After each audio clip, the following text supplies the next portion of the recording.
Chapitre 638. Dernier enseignement à Gethsémani et à Dieu. Ascension de Jésus vers son Père. Le 24 avril 1947. À l'Orient, l'aurore commence à peine à rougir. Jésus se promène avec sa mère dans les vallons de Gethsémani. Ils n'échangent pas le moindre mot, seulement des regards d'indicible amour. Peut-être les paroles ont-elles déjà toutes été dites, peut-être n'ont-elles jamais été dites. Ce sont leurs deux âmes qui se sont parlé, celle du Christ, celle de la mère du Christ. Maintenant, c'est une contemplation d'amour, une réciproque contemplation. La nature humide de rosée, la pure lumière du matin en ont connaissance, de même que ces gracieuses créatures de Dieu que sont les herbes, les fleurs, les oiseaux, les papillons. Les hommes sont absents. Personnellement, je me sens mal à l'aise d'être présente à ce moment d'adieu. Seigneur, je n'en suis pas digne. Voilà mon cri, tandis que mes larmes coulent en contemplant la dernière heure de l'union terrestre entre la mère et le fils, et en pensant que nous voilà parvenus au terme de l'amoureuse fatigue, celle de Jésus, celle de Marie, et du pauvre, petit, indigne enfant que Jésus a voulu comme témoin de tout le temps messianique, et qui a pour nom Maria, mais que Jésus aime appeler le petit Jean, et aussi la violette de la croix. Oui, petit Jean, petit parce que je ne suis rien, Jean parce que je suis vraiment celle à qui Dieu a accordé de grandes grâces, mais aussi parce que, dans une mesure infinitésimale, mais c'est tout ce que je possède, et en donnant tout ce que je possède, je sais que je donne dans une mesure parfaite qui satisfait Jésus, car c'est le tout de mon rien. Donc, parce que dans une mesure infinitésimale, j'ai imité le bien-aimé, le grand Jean. J'ai donné tout mon amour à Jésus et à Marie, en partageant avec eux larmes et sourires, et en les suivant, angoissée de les voir affligés et de ne pouvoir les défendre de la haine du monde, au prix de ma propre vie. Et maintenant, je suis frémissante du frémissement de leur cœur, pour ce qui prend fin pour toujours. Violette, oui, une Violette qui a cherché à se tenir cachée dans l'herbe pour que Jésus ne l'évite pas, lui qui aimait toute la création en tant qu'œuvre de son Père, mais me presse sous son pied divin. Si je pouvais mourir en exhalant mon délicat parfum dans l'effort de lui adoucir le contact avec la terre, si dure et raboteuse. Violette de la croix, oui, et son sang a rempli mon calice jusqu'à le faire pencher vers le sol. Ô mon bien-aimé, qui plus tôt m'a comblé de ton sang en me faisant contempler tes pieds blessés, cloués au bois, au pied de la croix, il y avait quelques violettes en fleurs et ton sang coulait goutte à goutte sur ces violettes en fleurs. Souvenir lointain, mais à la fois si proche et si présent, préparation de ce que je suis devenu, ton porte-parole qui est maintenant tout trempé de ton sang, de ta sueur et de tes larmes, des larmes de Marie ta mère, mais qui connaît aussi tes paroles, tes sourires, tout de toi et qui exhale le parfum, non plus des violettes, mais celui de toi seul, mon unique amour, ce parfum divin qui a bercé hier soir ma douleur et qui vient sur moi, doux comme un baiser, consolant comme le ciel lui-même, et me fait tout oublier pour vivre de toi seul. J'ai en moi ta promesse, je sais que je ne te perdrai pas, tu me l'as promis et ta promesse est sincère, elle vient de Dieu. Je te posséderai encore, toujours, c'est seulement si je péchais par orgueil, mensonge ou désobéissance que je te perdrai. C'est toi qui l'as dit, mais tu sais qu'avec ta grâce, pour soutenir ma volonté, je ne veux pas pécher, et j'espère ne pas le faire parce que tu me soutiendras. Je ne suis pas un chêne, je le sais. Je suis une violette, une fleur frêle qui peut ployer sous le pied d'un oiseau, ou même sous le poids d'un scarabée. Mais tu es ma force, Seigneur, et mon amour pour toi est mon aile. Je ne te perdrai pas, tu me l'as promis. Tu viendras tout entier pour moi, pour faire la joie de ta violette mourante. Mais je ne suis pas égoïste, Seigneur, tu le sais. Tu sais que je voudrais ne plus te voir et que d'autres te voient en grand nombre, afin qu'ils croient en toi, À moi, tu as déjà beaucoup donné malgré mon indignité. Vraiment, tu m'as aimé comme toi seul sais aimer tes enfants chéris.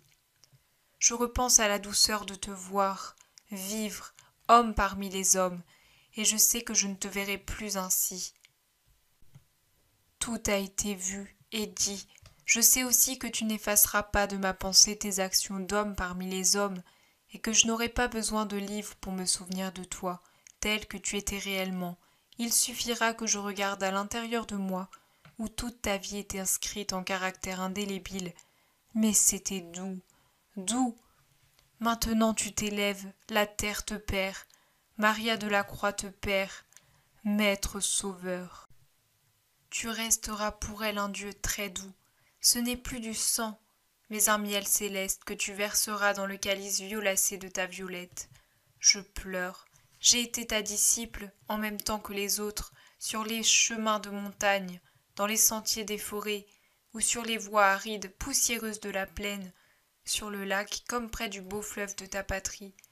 Désormais tu t'en vas, et je ne verrai plus qu'en souvenir Bethléem et Nazareth, sur leurs vertes collines d'oliviers, Jéricho, brûlé par le soleil au bruissement de ses palmiers, et Béthanie, l'ami ou encore Engaddi, cette perle perdue dans les déserts, pas plus que la belle Samarie, les plaines fertiles de Saron et d'Esdraelon, le haut plateau bizarre d'au-delà du Jourdain, le cauchemar de la mer morte, les villes ensoleillées des bords de la Méditerranée, et surtout Jérusalem, la ville de ta souffrance, ses montées et ses descentes, les arcades, les places, les faubourgs, les puits et les citernes, les collines, et jusqu'à la triste vallée des lépreux, où ta miséricorde s'est largement répandue, et la maison du Cénacle, la fontaine qui pleure tout près, le petit pont sur le Cédron, l'endroit où tu as sué du sang, la cour du prétoire. Ah non, tout ce qui concerne ta souffrance se trouve ici et y restera toujours. Je devrais chercher tous les autres souvenirs pour les retrouver, mais ta prière à Gethsémani, ta flagellation, ta montée au Golgotha, ton agonie et ta mort, la douleur de ta mère, non, je n'aurai pas à les chercher. Elles me sont toujours présentes. Peut-être les oublierai-je au paradis, mais il me paraît impossible de pouvoir les oublier, même là-bas. Je me rappelle jusqu'au moindre détail de ces heures atroces, jusqu'à la forme de la pierre sur laquelle tu es tombé, et même le bouton de rose rouge qui battait comme une goutte de sang sur le granit, contre la fermeture de ton tombeau. Mon amour tout divin, ta passion vit dans ma mémoire, et m'en brise le cœur. L'aurore s'est complètement levée, le soleil est déjà haut sur l'horizon, et l'on entend la voix des apôtres. C'est un signal pour Jésus et Marie. Ils s'arrêtent, se regardent l'un en face de l'autre, puis Jésus ouvre les bras et accueille sa mère sur sa poitrine. Oh, c'était bien un homme, un fils de femme. Pour le croire, il suffit de regarder cet adieu. L'amour déborde en une pluie de baisers sur la mère tant aimée. L'amour couvre de baisers le fils tant aimé. C'est à croire qu'ils ne pourront se séparer. Quand il semble le faire, une autre étreinte les unit encore, et parmi les baisers des paroles, de réciproques bénédictions. Oh, c'est vraiment le Fils de l'homme qui quitte celle qui l'a engendré. C'est vraiment la mère qui congédie son fils pour le rendre au Père. C'est le gage de l'amour à la toute pure. Dieu qui embrasse la mère de Dieu. Finalement, la femme en tant que créature s'agenouille aux pieds de son Dieu qui est pourtant son Fils, et le Fils qui est Dieu impose les mains sur la tête de sa mère vierge, de l'Éternel aimé, et il la bénit au nom du Père, du Fils et de l'Esprit Saint. Puis il s'incline et la relève en déposant un dernier baiser sur son front blanc, comme un pétale de lys sous l'or de ses cheveux si jeunes encore.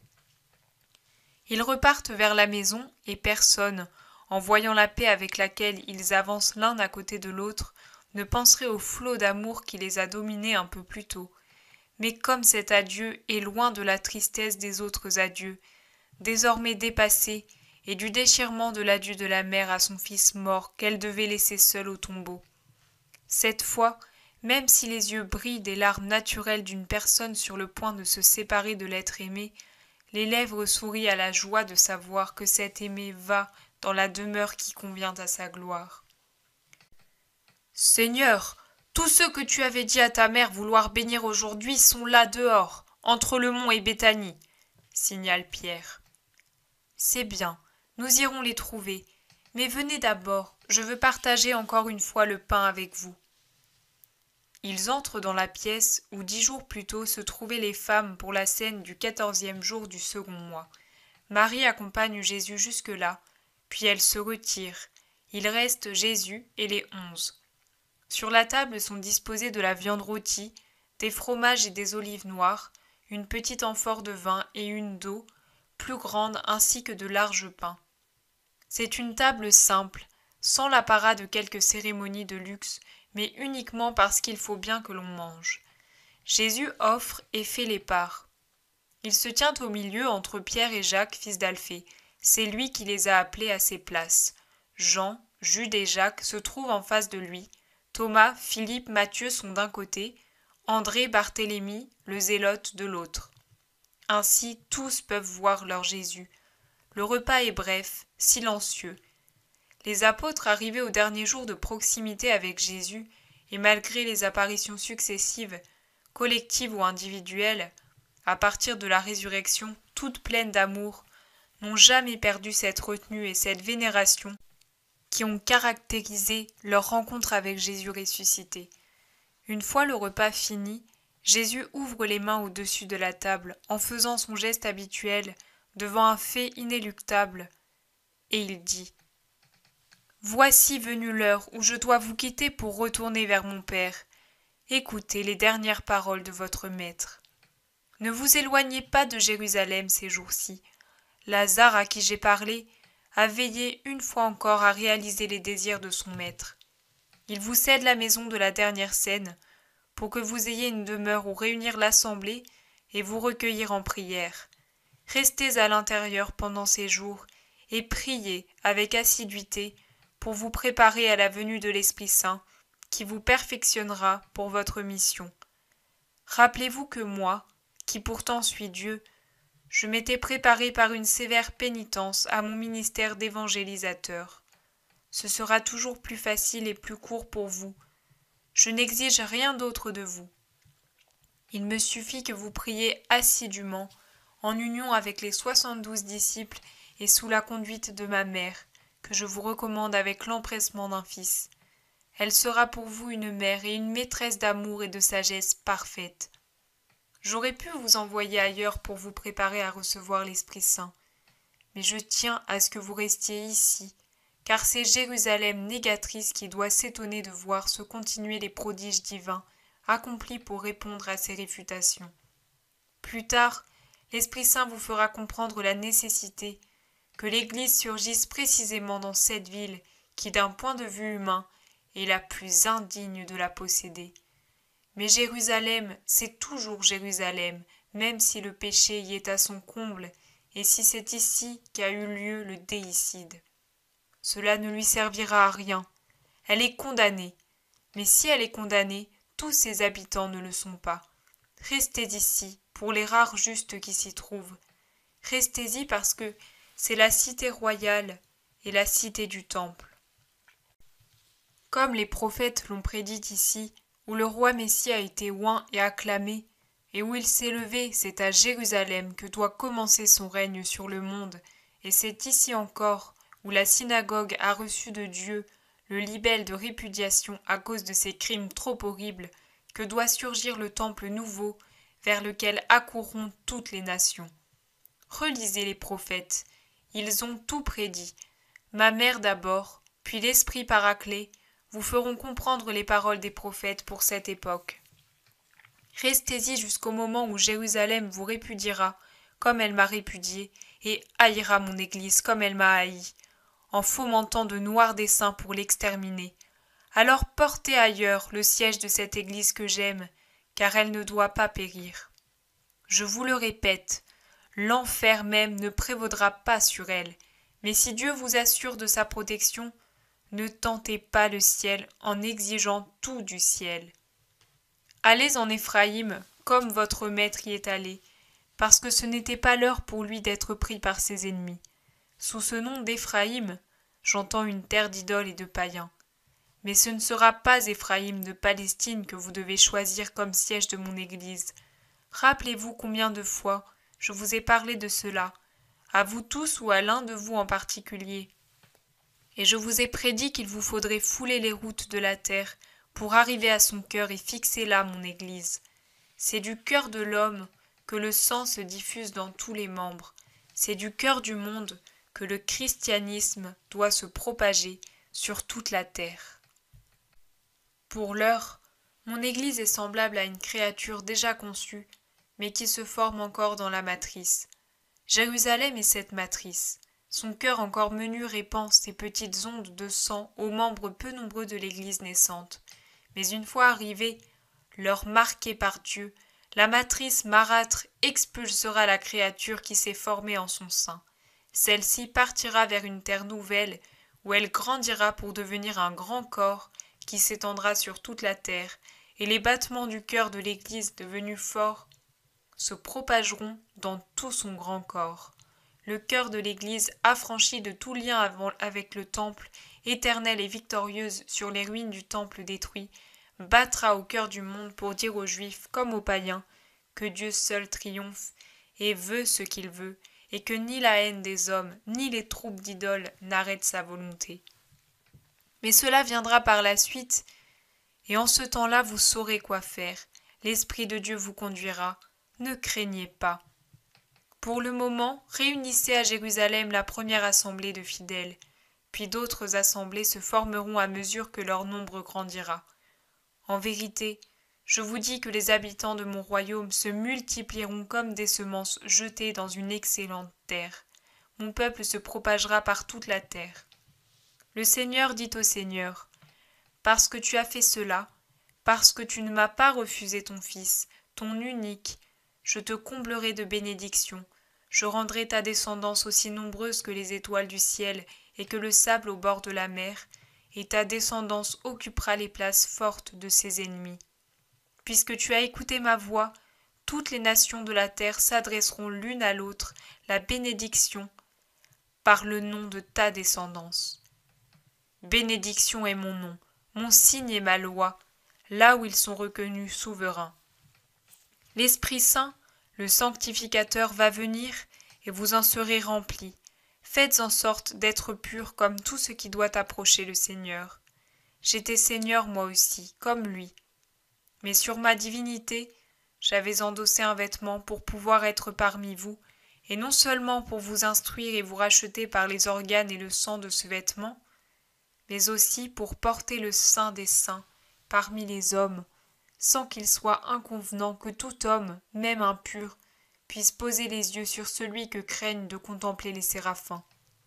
Mais l'Esprit Saint viendra sans être voilé par la chair, il se posera sur vous, il descendra en vous avec ses 7 dons, et il vous conseillera. Maintenant, le conseil de Dieu est une grâce si sublime qu'il convient de vous préparer par une volonté héroïque à une perfection qui vous rende semblable à votre Père et à votre Jésus dans ses rapports avec le Père et l'Esprit Saint. Ayez donc une charité parfaite et une pureté parfaite pour pouvoir comprendre l'amour et le recevoir sur le trône de votre cœur. Perdez-vous dans le gouffre de la contemplation. Efforcez-vous d'oublier que vous êtes des hommes. Essayez de vous changer en séraphins. Lancez-vous dans la fournaise, dans les flammes de la contemplation. La contemplation de Dieu ressemble à une étincelle qui jaillit du choc du silex contre le briquet et produit feu et lumière. Le feu est purification, il consume la matière opaque et toujours souillée et la transforme en une flamme lumineuse et pure. Vous n'aurez pas le royaume de Dieu en vous si vous n'avez pas l'amour. En effet, le royaume de Dieu, c'est l'amour. Il apparaît avec l'amour, et par l'amour, il s'établit en vos cœurs au milieu de l'éclat d'une lumière immense qui pénètre et féconde, enlève l'ignorance, donne la sagesse, dévore l'homme et crée le Dieu, le Fils de Dieu, mon frère. le roi du trône que Dieu a préparé pour ceux qui se donnent à lui, pour avoir Dieu, Dieu seul. Soyez donc purs et saints grâce à l'oraison ardente qui sanctifie l'homme, parce qu'elle le plonge dans le feu de Dieu, qu'est la charité. Vous devez être saints, non pas dans le sens relatif que ce mot avait jusqu'alors, mais dans le sens absolu que je lui ai donné en vous proposant la sainteté du Seigneur comme exemple et comme limite, c'est-à-dire la sainteté parfaite. Chez nous, on qualifie de saint le temple et l'endroit de l'autel, et de saint des saints le lieu voilé où se trouve l'arche et le propitiatoire.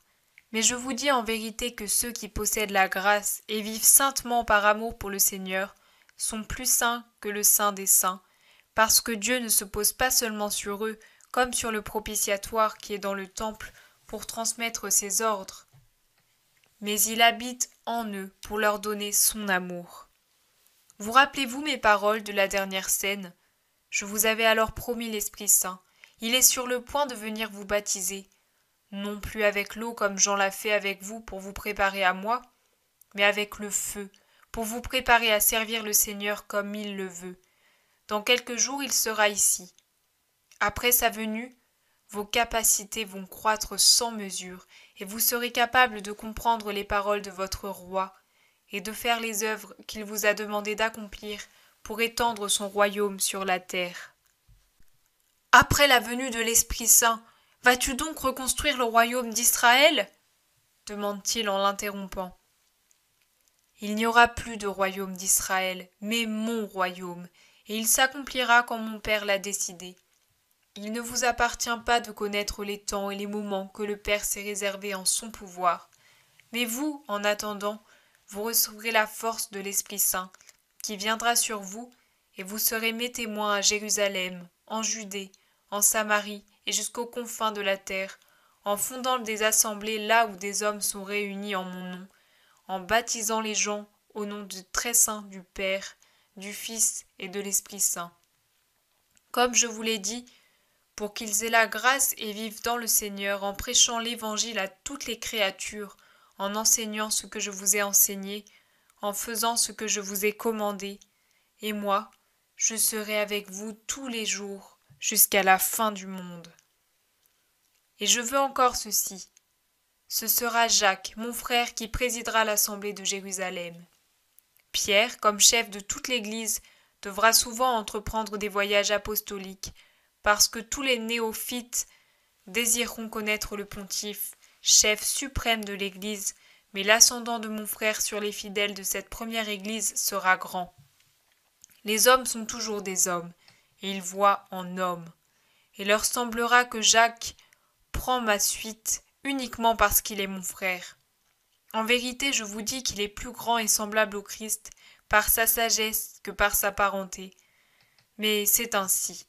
Les hommes qui ne me cherchaient pas pendant que j'étais parmi eux me chercheront maintenant en mon parent. D'ailleurs, Simon-Pierre, tu es destiné à d'autres honneurs. Que je ne mérite pas, Seigneur, je te l'ai dit quand tu m'es apparu, et je te le répète en présence de tous. Tu es non seulement sage, mais aussi bon, divinement bon, et c'est avec justice que tu as jugé que moi, qui t'ai renié dans cette ville, je n'étais pas fait pour en être le chef spirituel. Tu veux m'épargner des mépris bien fondés. Mais de sa place, Jacques s'incline pour rendre hommage à Pierre. Nous avons tous été pareils, Simon, sauf deux.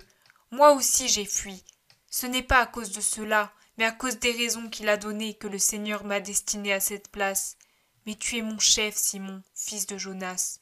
Je te reconnais comme tel, et en présence du Seigneur et de tous les compagnons, je te promets obéissance. Je ferai de mon mieux pour t'aider dans mon ministère. Mais je t'en prie, donne-moi tes ordres, car tu es le chef et moi ton subordonné. Quand le Seigneur m'a rappelé une lointaine conversation, j'ai incliné la tête pour signifier qu'il soit fait selon ta volonté. C'est ce que je te dirai à partir du moment où, le Seigneur nous ayant quittés, tu seras son représentant sur la terre, et nous nous aimerons en nous aidant dans le ministère sacerdotal. Oui, aimez-vous et aidez-vous mutuellement, parce que c'est mon commandement nouveau et le signe que vous appartenez vraiment au Christ. Que rien ne vous trouble, Dieu est avec vous. Vous pouvez faire ce que je veux de vous. Je ne vous imposerai rien que vous ne puissiez accomplir, car je ne veux pas votre perte, mais votre gloire. Je vais préparer votre place à côté de mon trône. Soyez unis à moi et au Père dans l'amour. Pardonnez au monde qui vous hait. Appelez fils et frères ceux qui viennent à vous, ou sont déjà avec vous par amour pour moi. Soyez dans la paix, avec la certitude que je suis toujours prêt à vous aider à porter votre croix. Je serai avec vous dans les fatigues de votre ministère et à l'heure des persécutions. Vous ne périrez pas, vous ne succomberez pas, même si ceux qui voient avec les yeux du monde en auront l'impression. Vous serez accablés, affligés, lassés, torturés, mais ma joie sera en vous, car je vous aiderai en tout. En vérité, je vous dis que lorsque vous aurez pour ami l'amour, vous comprendrez que tout ce que l'on subit et vit par amour pour moi devient léger, même la lourde torture du monde. Car pour celui qui revêt d'amour chaque acte volontaire ou imposé, le joug de la vie et du monde se change en un joug proposé par Dieu, par moi. Et je vous le répète, la charge que je vous impose est toujours proportionnée à vos forces, et mon joug est léger, car je vous aide à le porter. Vous le savez, le monde ne sait pas aimer. Mais vous, dorénavant, aimez le monde d'un amour surnaturel pour le lui apprendre. Et s'ils vous disent en vous voyant persécuté, est-ce ainsi que Dieu vous aime, en vous faisant souffrir, en étant la cause de votre douleur? Ce n'est pas la peine d'appartenir à Dieu. Répondez, la douleur ne vient pas de Dieu, mais Dieu la permet. Nous en savons la raison, et nous nous glorifions d'avoir la part qu'a eue le Sauveur Jésus, Fils de Dieu. Répondez, nous nous glorifions d'être crucifiés et de continuer la passion de notre Jésus. Répondez par ces paroles tirées du livre de la sagesse. C'est par l'envie du diable que la mort est entrée dans le monde. Et Dieu n'a pas fait la mort, il ne prend pas plaisir à la souffrance des vivants. Tout ce qu'il a créé est vie et salut. Répondez, à présent, nous semblons persécutés et vaincus, mais au jour de Dieu, les sorts seront inversés. Nous les justes qui étions persécutés sur la terre, nous serons glorieux devant ceux qui nous ont tourmentés et méprisés. Mais ajoutez à cela, venez à nous, venez à la vie et à la paix. Notre Seigneur ne veut pas votre perte, mais votre salut. Il a donné son Fils bien-aimé, afin que vous soyez tous sauvés. Réjouissez-vous donc de participer à mes souffrances, pour pouvoir être ensuite avec moi dans la gloire. Je serai ta très grande récompense, a promis le Seigneur à Abraham, et en lui à tous ses fidèles serviteurs. Vous savez comment conquérir le royaume des cieux, par la force et en passant par de nombreuses tribulations, mais celui qui persévère comme moi j'ai persévéré, sera là où je suis. Je vous ai dit quels sont le chemin et la porte qui conduisent au royaume des cieux. Je suis le premier à avoir emprunté ce chemin, et je suis retourné au Père par cette porte. S'il y avait une autre voie, je vous l'aurais indiquée, car j'ai pitié de votre faiblesse d'homme. Mais il n'y en a pas d'autre. En vous l'indiquant comme unique chemin et unique porte, je vous répète quel est le remède qui donne la force nécessaire pour y passer. C'est l'amour. Toujours l'amour. Tout devient possible quand nous avons l'amour en nous. Et tout l'amour vous sera donné par l'amour qui vous aime, si vous demandez en mon nom assez d'amour pour devenir des athlètes de sainteté. Maintenant, donnons-nous le baiser d'adieu, mes amis bien-aimés.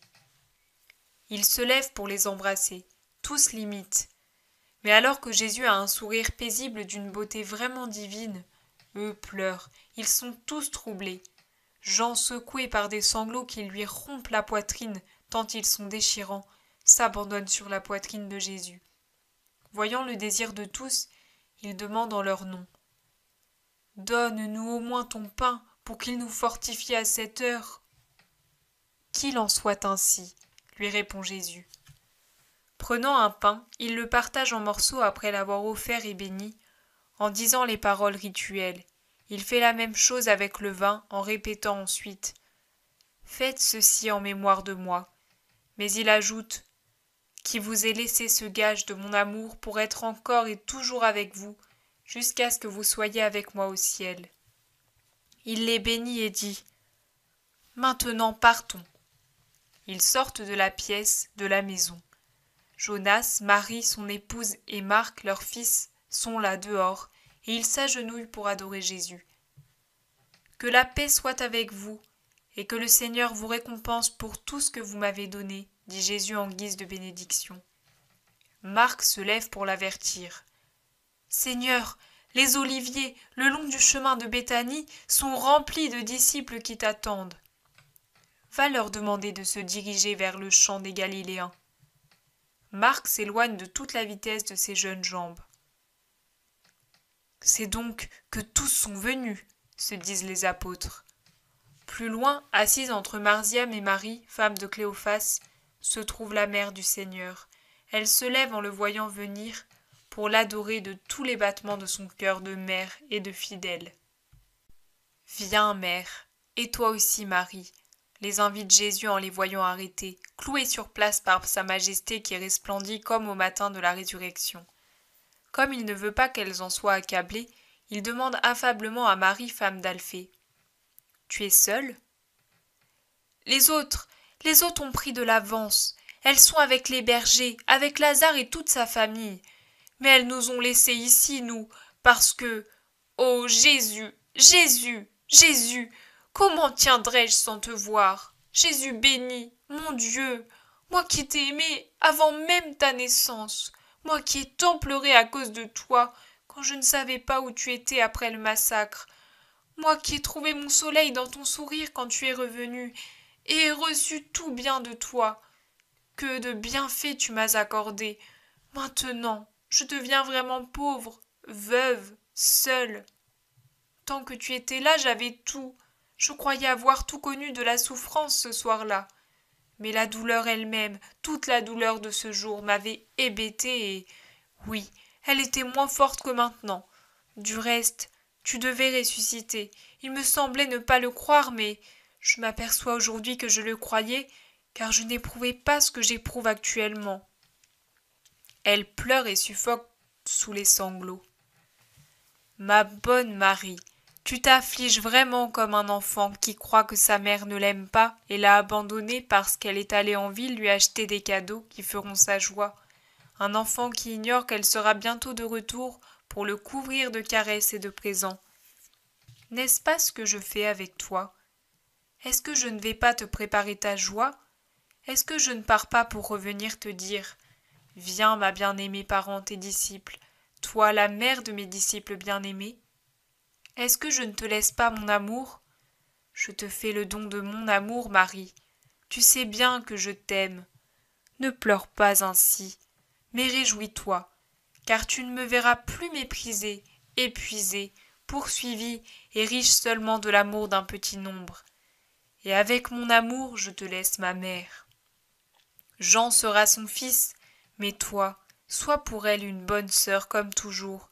Tu vois, elle ne pleure pas, ma mère. Elle sait que si la nostalgie de moi sera la lime qui lui rongera le cœur, l'attente sera brève par rapport à la grande joie d'une éternité d'union. Et elle sait aussi que notre séparation ne sera pas absolue au point de lui faire s'écrier « Je n'ai plus de fils ». C'était le cri de douleur du jour de la douleur. Maintenant dans son cœur chante l'espérance. Je sais que mon fils monte vers le Père, mais il ne me privera pas de son amour spirituel. C'est ce que tu crois, toi, et tous. Voici les uns et les autres. Voici mes bergers. Apparaissent le visage de Lazare et de ses sœurs au milieu de tous les serviteurs de Béthanie. Le visage de Jeanne, semblable à une rose sous un voile de pluie, ceux d'Élise et de Niquet, déjà marqués par l'âge. C'est maintenant la peine qui creuse leurs rides, car c'est toujours une peine pour la créature, même si l'âme jubile à la vue du triomphe du Seigneur, et celui d'Anastasica, et encore les visages de Lys des premières vierges, l'ascétique visage d'Isaac et celui inspiré de Matthias, le visage viril de Manaën, et ceux austères de Joseph et de Nicodème. Visage, visage, visage. Jésus appelle auprès de lui les bergers Lazare, Joseph, Nicodème, Manaën, Maximin, tous ceux qui font partie des 72 disciples, mais il garde surtout près de lui les bergers pour leur signifier. Venez ici, vous qui vous êtes approchés du Seigneur descendu du ciel, qui vous êtes penchés sur son anéantissement, venez tout près du Seigneur qui retourne au ciel avec vos âmes heureuses de sa glorification. Vous avez mérité cette place, car vous avez su croire malgré les circonstances défavorables, et vous avez su souffrir pour votre foi. Je vous remercie tous de votre amour fidèle. Je vous remercie tous. Toi, Lazare, mon ami, toi, Joseph, et toi, Nicodème, qui avez tant fait preuve de pitié pour le Christ, quand cela pouvait être un grand danger. Toi, Manaën, qui as su mépriser les faveurs sordides d'un être immonde pour marcher sur mon chemin. Toi, Étienne, fleur couronnée de justice qui a quitté l'imparfait pour le parfait, et qui sera couronné d'un diadème que tu ne connais pas encore, mais que les anges t'annonceront. Toi, Jean, qui est pour un bref moment mon frère au sein très pur, et qui est venu à la lumière plus qu'à la vue. Toi, Nicolaï, le prosélyte, qui a su me consoler de la douleur des fils de cette nation. Et vous, mes disciples bonnes et plus courageuses, dans votre douceur que Judith. Quant à toi, Marziam, mon enfant, tu porteras désormais le nom de Martial. En souvenir du petit Romain tué sur le chemin et déposé à la grille de Lazare, avec un écriteau de défi, demande maintenant aux Galiléens de te ressusciter, s'il est le Christ et s'il est vraiment ressuscité. Ce petit garçon est le dernier des innocents de Palestine qui ont perdu la vie pour me servir, bien qu'inconsciemment, les prémices des innocents de toute nation qui, venus au Christ, seront pour cela haïs et tués prématurément, comme des boutons de fleurs arrachés à leur tige avant d'éclore. Et ce nom, Martial, t'indique ton destin futur. Sois apôtre en des terres barbares, et conquiers-les à ton Seigneur, comme mon amour a conquis le jeune Romain pour le ciel. Je vous bénis tous au moment de cet adieu, et je demande au Père de vous accorder la récompense de ceux qui ont consolé le douloureux chemin du Fils de l'homme. Bénie soit la partie choisie de l'humanité, qui existe chez les Juifs comme chez les païens, et qui s'est montrée dans l'amour qu'elle a eu pour moi. Bénie soit la terre avec ses plantes et ses fleurs, ses fruits qui tant de fois m'ont fait plaisir et m'ont restauré. Bénie soit-elle avec ses eaux et ses tiédeurs, ses oiseaux et ses animaux qui bien des fois ont surpassé les êtres humains pour réconforter le Fils de l'homme. Béni sois-tu, soleil, et toi, mer, et vous, montagnes, collines et plaines. Bénis soyez-vous, étoiles, qui avez été pour moi des compagnes dans la prière nocturne et dans la douleur. Et toi aussi, lune, qui m'as éclairé pour me diriger dans mon pèlerinage d'évangélisateur. Soyez bénis, toutes les créatures qui êtes l'œuvre de mon Père, mes compagnes en cette heure mortelle, les amis de celui qui avait quitté le ciel pour enlever à l'humanité affligée les tribulations dues à la faute qui coupe de Dieu. Et bénis soyez-vous, instruments innocents de ma torture, épines, métaux, bois, cordages tordus, parce que vous m'avez aidé à accomplir la volonté de mon Père. Quelle voix de tonnerre à Jésus! Elle se répand dans l'air chaud et paisible comme le son d'un bronze qu'on a frappé. Elle se propage en ondes sur la mer des visages qui le regardent de tous côtés. Ils sont des centaines à entourer Jésus qui monte, avec les plus aimés, vers le sommet de l'Olivier. Arrivé près du champ des Galiléens, où il n'y a plus de tente à cette époque entre les deux fêtes, Jésus ordonne aux disciples « Faites arrêter les gens là où ils se trouvent, puis suivez-moi. » Il gravit encore le sommet le plus haut de la montagne, celle qui est déjà plus proche de Béthanie, qu'elle domine, que de Jérusalem. Sa mère, les apôtres, Lazare, les bergers et Martial se pressent autour de lui. Plus loin, les autres disciples forment un demi-cercle pour tenir en arrière la foule des fidèles. Jésus est debout sur une large pierre qui dépasse un peu, toute blanche au milieu de l'herbe verte d'une clairière. Il est inondé de soleil, ce qui rend son vêtement blanc comme neige et fait briller comme de l'or ses cheveux. Ses yeux brillent d'une lumière divine. Il ouvre les bras en un geste d'étreinte. Il paraît vouloir serrer sur son sein toutes les multitudes de la terre que son esprit voit représentées dans cette foule. Son inoubliable, son inimitable voix donne son dernier ordre. Allez en mon nom évangéliser jusqu'aux extrémités de la terre. Que Dieu soit avec vous, que son amour vous réconforte, que sa lumière vous guide, que sa paix demeure en vous jusqu'à la vie éternelle. Il se transfigure en beauté, qu'il est beau, beau, comme sur le Tabor, davantage encore. Tous tombent à genoux pour l'adorer, tandis que déjà il se soulève de la pierre sur laquelle il est posé, il cherche encore une fois le visage de sa mère, et son sourire atteint une puissance que personne ne pourra jamais rendre. C'est son dernier adieu à sa mère. Il s'élève, s'élève, le soleil encore plus libre de l'embrasser maintenant que nul feuillage, même léger, ne vient intercepter ses rayons, frappe de son éclat le Dieu homme qui monte avec son corps très saint au ciel et dévoile ses plaies glorieuses qui resplendissent comme de vifs rubis. Le reste est un sourire de lumière nacrée. C'est vraiment la lumière qui se manifeste pour ce qu'elle est, en ce dernier instant, comme dans la nuit de la Nativité. La création étincelle de la lumière du Christ qui s'élève, lumière qui dépasse celle du soleil, lumière surnaturelle et bienheureuse, lumière qui descend du ciel à la rencontre de la lumière qui monte. Et Jésus-Christ, le Verbe de Dieu, disparaît de la vue des hommes dans un océan de splendeur. Sur terre, deux bruits seulement rompent le silence profond de la foule en extase, le cri de Marie quand il disparaît, Jésus, et la plainte d'Isaac. Un étonnement religieux a rendu les autres muets, et ils restent là, jusqu'à ce que deux lumières angéliques d'une extraordinaire pureté apparaissent sous une forme humaine, pour dire les paroles rapportées dans le premier chapitre des Actes des Apôtres.